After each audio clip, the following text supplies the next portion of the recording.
Alright, now I'm diving into part two, where I left off last night with the birth of my sister. I also wanted to kind of reference back to how I like to jump off of things and use objects as a way to creatively express, pro wrestling in this kind of simulated way. AKA, I was, using my imagination to do feuds with inanimate objects, and I remember jumping off the couch and my arm like going out under me because I had landed like with my palm down, and so my arm just went out under me, and I fucking broke. I snapped my fucking arm right then and there, and I just remember crying all night to my mother about it, and I went. We went and got checked out, and I broke my arm, and so I had to wear a cast for a while, and that was the end of my daredevil antics. I don't really remember wanting to jump off of stuff actually after that. I didn't really like to leave my feet anymore after that, I don't think. I never was into skating, even though I had a lot of skater friends in high school either. I think that played a part of it. In addition to the broken arm and rehabbing that, I continued to just play Pokemon, and I would hang out with my neighborhood kids. It was the late 90s and early 2000s. Actually, I kind of remember I was in music class when 9/11 happened, and I remember my music teacher had a daughter in New York City, and she started crying, and it was a really impactful memory that I recollected when I kind of penned everything down for this. I always kind of took that moment as when everything got kind of uptight after that. I kind of remember I was only in like first grade, but I remember everything kind of being uptight after that, and just a lot of announcements. And before long, we had entered into Iraq and Afghanistan. And somewhere along the way, I had kind of started to gain an interest in politics already. But it was kind of on the back burner because I was more interested in sports and meteorology at the time. I wanted to learn more about thunderstorms and tornadoes and flooding, and all these natural disasters were really interesting to me. But eventually I started to discover sports because my aunt, who lived with my grandfather, also was big into sports. My dad wasn't. My dad never liked sports. He liked to play him, as he said. He doesn't like to watch them. And so I had my grandfather and my aunt who were really into sports, and along the way, I think it was through baseball. My sister was born when Mark McGwire broke the home run record. My aunt was a huge fan, and still a fan of the Cardinals franchise to this day. And she never lets my sister live it down that out of all the times to be born, she decided to do it on this record-breaking night against Sammy Sosa in the home run battle that they had in the late 90s, 98. Yeah, my sister was born in 98. So yeah, that's always been something she gets ribbed for. Kind of funny, though. But I quickly got into sports analytics, and I think I liked baseball with its probability of getting a hit, how many runs batted in, how many home runs, just these sort of statistics really impressed me for some reason. It really stood out to me, and so I got really into understanding sports history and sports facts, and I would just bug my grandfather with questions about athletes all the time. But in the meantime, I was going in public education, and I was too much of a daydreamer, honestly, to be able to be as good of a student as everyone wanted me to be. I was always told most of my life that I was really smart, and my comprehension scores and literacy and things of that nature have always been accelerated and at a high rate for me. But I'm completely illiterate in other things like mathematics. I can't grasp math. I can't do it at all. I want to understand the context and the origins of things. I don't want to quantify them. I want to appreciate them and examine them. And I was always big into history too, and I like geography as well. I think that was from when I was interested in the Weather Channel. I would just watch the Weather Channel constantly. I would just sit there and for hours just look at the radars and really just pick at it and try to get all the terminology of different cloud coverages. And yeah, I really nitpicked at meteorology for.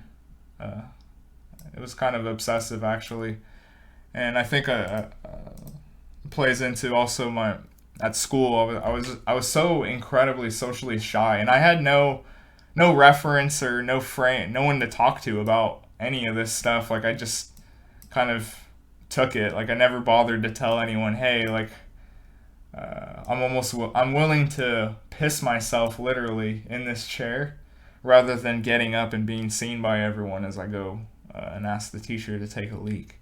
I'd rather just sit there and pee myself. And I remember doing that in like first grade. I was like 6. And I just sat there and I just pissed myself just because I didn't want to bug the teacher. I just didn't want to make myself. I wanted to just escape away and just be blind because I was already getting bullied. And one of my earliest memories that I never forgot, I had this gym teacher who honestly, he wasn't even a bad guy. And in hindsight, he kind of was looking out for me in a way, but he was trying to do it. Like I took it, I'm not good with self-criticism, I must admit. And I remember I was standing outside of his gym class in the hallway, and he came up to me and he touched my stomach. It was like I think summer had just ended, so I came back and I had gained weight over the summer, and he touched my my stomach, and he said, "Hey, you're getting kind of a tummy there." And that was his kind of way of saying, "Hey, kid, like you're starting to get fat." And but that kind of broke me down. I didn't want to hear that. I think I was maybe in second grade or something like that. But friend wise, I didn't really have many friends, and I didn't really get too many offers to hang out with anyone outside of school, especially at this young age.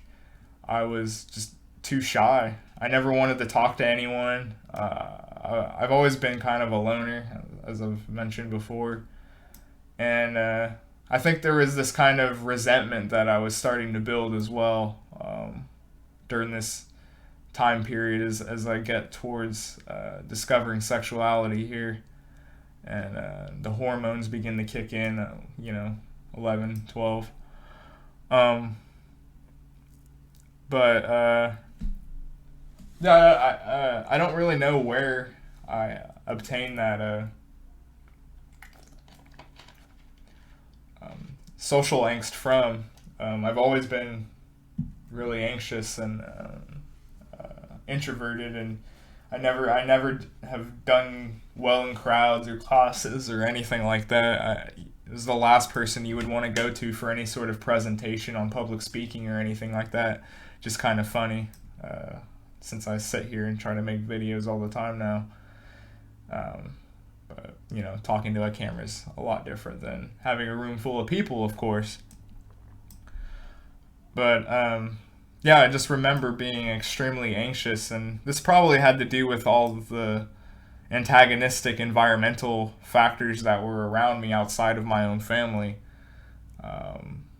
When I was very young, I got administered into the hospital for chicken pox. My mom and I had a play date with another young mom and her kid, and that kid had chicken pox. This is kind of funny to consider with the pandemic and everything.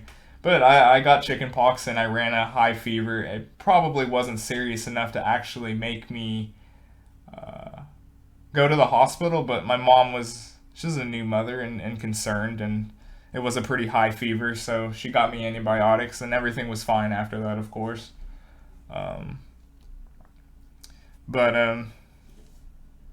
yeah, in the meantime, I was still raging to play Pokemon with my neighborhood friends, and playing with the trading cards.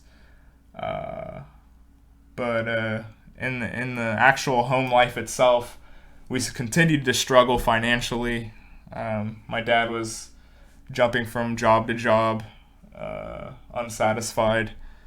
He was working in fast food. He actually worked down the street from where we lived, so that was pretty convenient for him. He didn't have to drive, and this kind of goes into my hatred of cars. I was around 9 or 10 when I got in my first accident with my dad, I want to say, and it was a pretty bad one.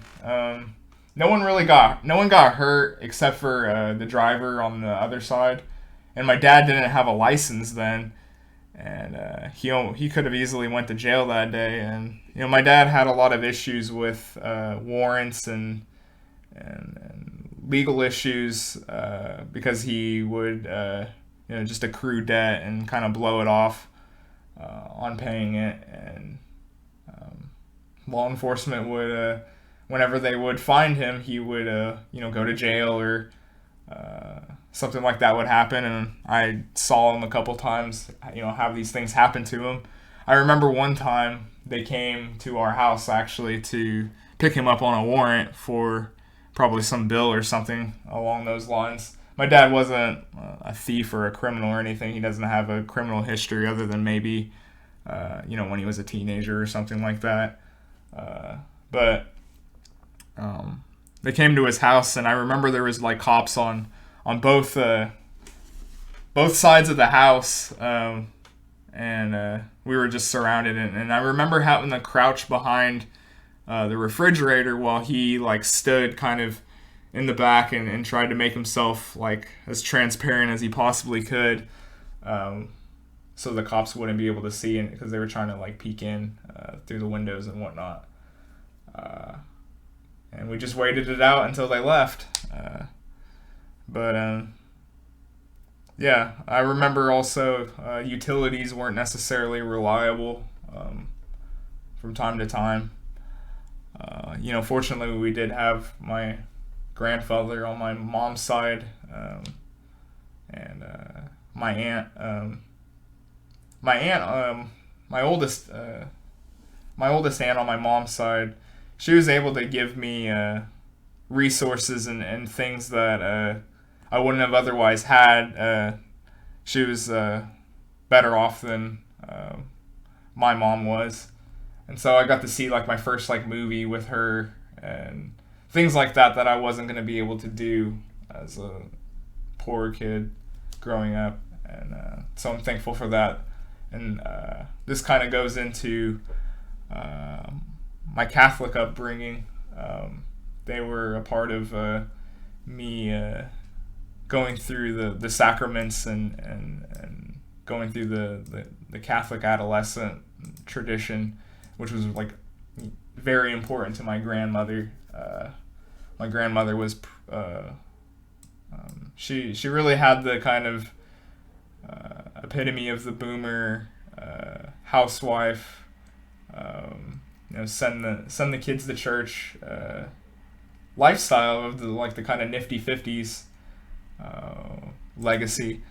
Not that that's a bad thing, right? Nowadays we sit around and admire that she and it was a good structure.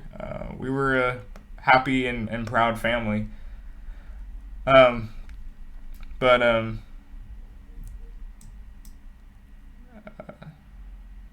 when it came to the Catholic school, though, I just wasn't interested. I think I was always doomed with this sort of French lineage towards nihilism. Even when I was 8, 9 years old, I remember sitting in my Sunday school classes and already like using Socratic methods to try to pick apart religion. This was even before I had my first YouTube situation, and I just remember always questioning, what is this all for? What are we doing here? And I also had this public school education going on in the background, and we would meet up one day a week at the Catholic school, and so I would have basic concepts of science and material understanding of the world, and I would also amp it up with my creativity and be able to come to the logical conclusions of this stuff doesn't seem very compatible. Like they seem at a crossroads towards each other. I'm watching VeggieTales on Sunday and then learning about evolution theory on Monday. And this actually was a big deal in my state about the teaching of evolution in public schools, even when I was a child in like the mid 2000s. This was still an issue in these sort of red states at the time. And it is kind of true, at least for my psyche. It was very confusing. I didn't really know what to make of it. And I remember, I will say, although I've kind of maybe pissed off some Catholics here, and this isn't to say that the story ends here, of course. Hear me out. But I will say I did feel quite alienated there because this was a more traditional Catholic but Spanish church and setting, and I didn't speak Spanish because my grandfather was such a lover of English. He loved the Marvel series, and I think he basically taught himself how to read, and would use that, and he could even write himself, and I think that's where I get a lot of my talent for writing from, as my aunt, who's also kind of my intellectual mentor. She was instrumental to my upbringing at this time. She was the one making me read the classics during summer to not have my brain fry myself to mush as I played, my Game Boy Advance titles, and not retain any of my intellectual knowledge that I gained throughout the school year and just let it erode. And I was always good at reading, and it always came naturally, and so did writing, and so it kind of actually would piss me off to some extent because I would think it was boring, and I didn't really like that I was always considered this really smart and shy kid. I wanted to break free from that, but I didn't know how, and I didn't really know how to express myself, and it was really making me resentful. I was a really angry kid on the inside. As I kept just getting kind of bullied and messed with. But at the same time, I would, when people would, catch me outside of the group dynamic, if you will, of trying to impress each other at high school or in middle school, I would always, have these kind of conversations, these one-on-one conversations, and they would always go really well for me. I would always feel like I would come across so much better in this kind of dynamic of doing one-on-one conversations with people rather than the group dynamic. And I remember I actually almost got into a fight with this kid just because he wanted to prove that he wasn't the ultimate beta in the classroom. It was kind of the beta off of the two frumpiest guys there. And I was continuing to gain weight as well. At this point, I was probably north of 170 pounds, and I was only, you know, 10 years old, 12 years old. So I was basically morbid, or not morbidly, but significantly overweight, and my health was actually affected. I was having to take Pepto several times a week. And I think that goes into the lifestyle that, my grandfather's poor diet admittedly would be for other people, but he was so spry and energetic that, he was just burning that away. Whereas, I was this new generation, this millennial of a sedentary kid who wanted to play his Game Boy all day and, go about escapism. And I would just munch on cookies and eat sweets with him and, talk history and just get fatter. And so that really affected me a lot. And I was bullied quite a bit. And this, played into my growing resentment, and then my sexuality started to kick in.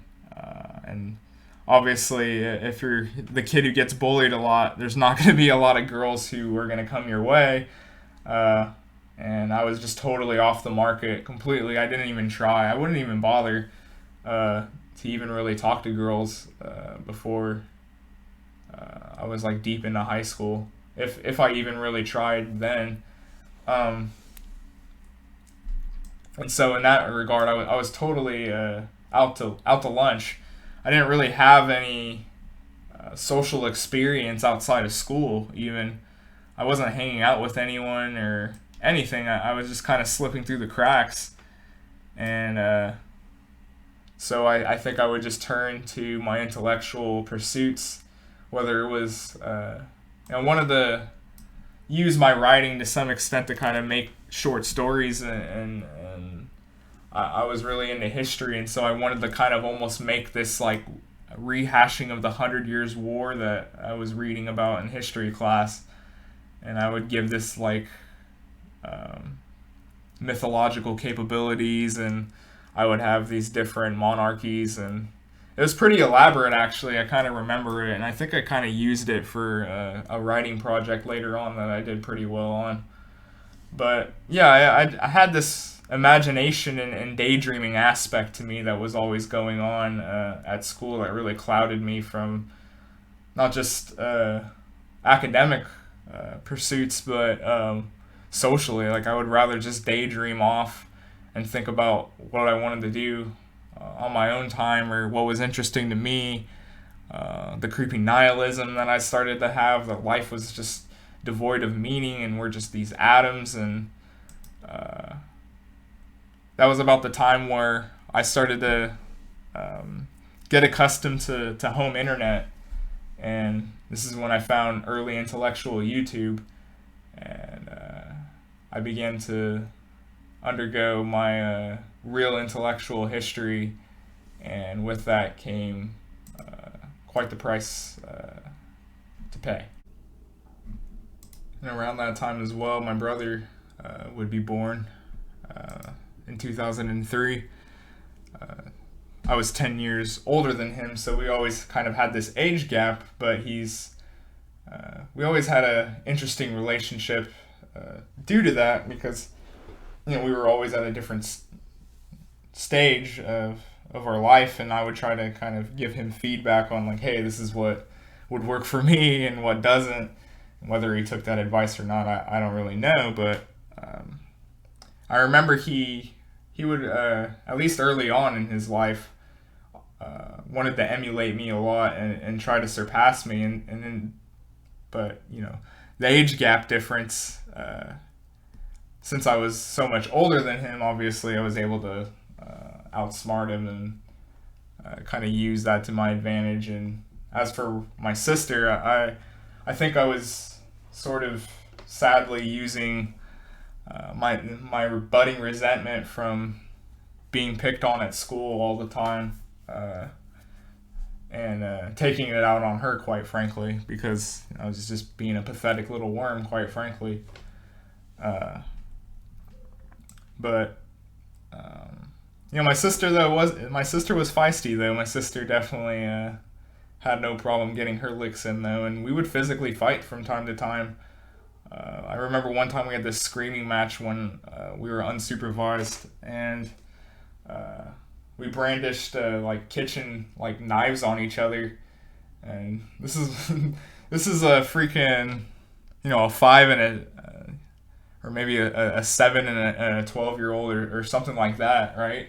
Like these are two literal kids like threatening to fucking hurt each other, and yeah, so I was really bad about taking out my lack of satisfaction with my life at school, and I remember I was in 8th grade when I first got approached to smoke marijuana, and it was one of the few times where I actually stood up and said no and refused, and they actually respected that, and maybe I should have put 2 and 2 together right then and there and realized, hey, like, if you stand up for yourself time after time again, you can kind of build this reputation for someone who's not gonna take that from someone. But after that, I probably slipped into some neurotic state where I didn't even register that. But yeah, this is 7 to 14. I discovered masturbation, obviously, around that time. I don't even remember how I learned how to actually climax, because there was this period where I was watching Skinflix content on like Cinemax. I will give my dad credit. On and off, when we were able to have cable, we always had good cable, right? Like if we were gonna have cable, we were gonna have good, lot of option cable and movie channels.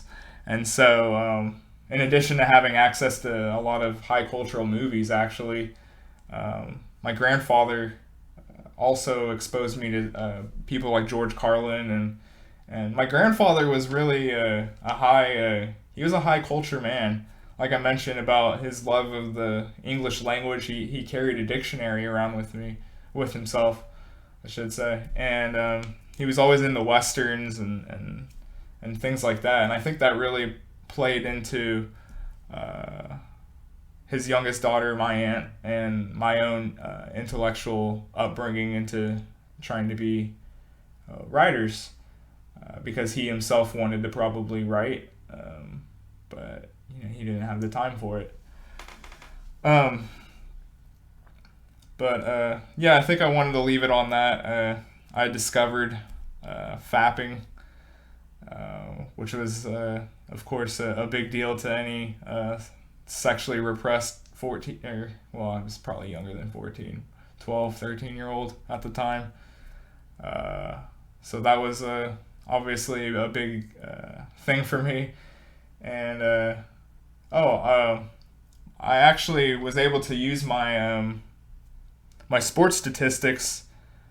Actually carried me to this really cool visit that I got to do to K-State, and I actually got to work with the local paper to do an interview with a college a basketball player there, and yeah, I was like asking pretty important or at least pertinent questions towards the actual sport itself.